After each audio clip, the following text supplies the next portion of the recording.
everyone, it's Chris Burfield. I'm here with Dr. Rick Wren and Dr. Jeffrey Cottingame, and we are here with the SOCM Monday Morning Huddle 4.0, where we deliver 4 points to power your practice in 4 minutes. And we're going to start off with the S this week, as in SOCM. S stands for Subluxation Education. Dr. Wren. We're going to talk about T1 today, and it definitely affects the arms and hands, especially from the elbow down. And it reminds me of one of my patients that's been coming out about 20 years or so. And when she started 20 years ago, and she's been coming out, I don't know, a couple, 3 months. And I walked in and she starts doing this. She goes, "Look at that." And I'm like, the music's playing. I'm thinking she's going to the music. She said, "I used not to be able to do that. And I've got the strength back in my hand that I can grip and I can snap my fingers." I go, "Okay, cool." And I start slapping my fingers with her. I didn't know what the heck she was talking about. Oh, that's cool. That's real cool. The O stands for Oxygen for Your Practice. Dr. Wren, what do you got for us? We're going down the 24 ways to get new patients. So like during the examination or at the end of consultation, be sure to invite the spouse to report of findings.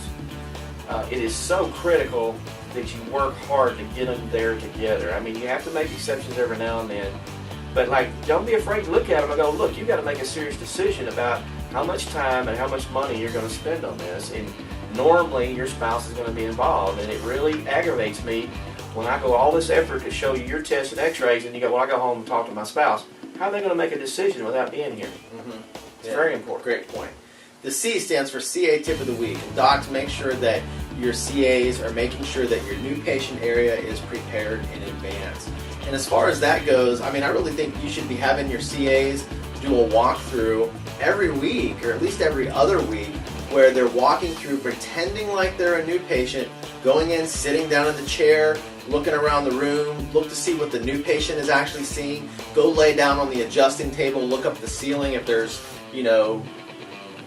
cobwebs hanging from the ceiling, clean them off, just go through it and make sure that that new patient experience is as best as it can possibly be and everything is in tip-top shape, in proper order, and clean. So the last one stands for, is M, for Motivation and Inspiration. Dr. Jeffrey. This is number 8 from the 21 Principles of Life.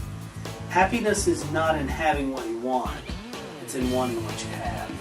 I like it that this one's about happiness, and a lot of these talk about happiness because it seems like something that's very elusive for most people, that they just never really get it.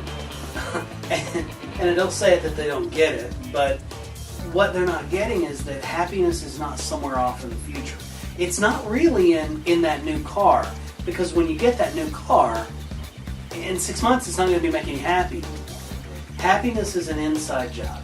Yep. Amen. Every time, all the time. Yep. And, enlightenment really comes when we wake up one day and look around and realize that we don't need something else to make us happy. That we can be happy with what we have. It reminds me when you and I were coming back from our mastermind trip in Destin, which we do annually, a SOCM annual Destin, Florida trip. And that guy on that audio said, "Your purpose in life should be to find ways to be happy every single second of your life." He said that should be your real purpose in life, is how to be happy every single second. And I never forgot that, because I go, that makes sense, doesn't it?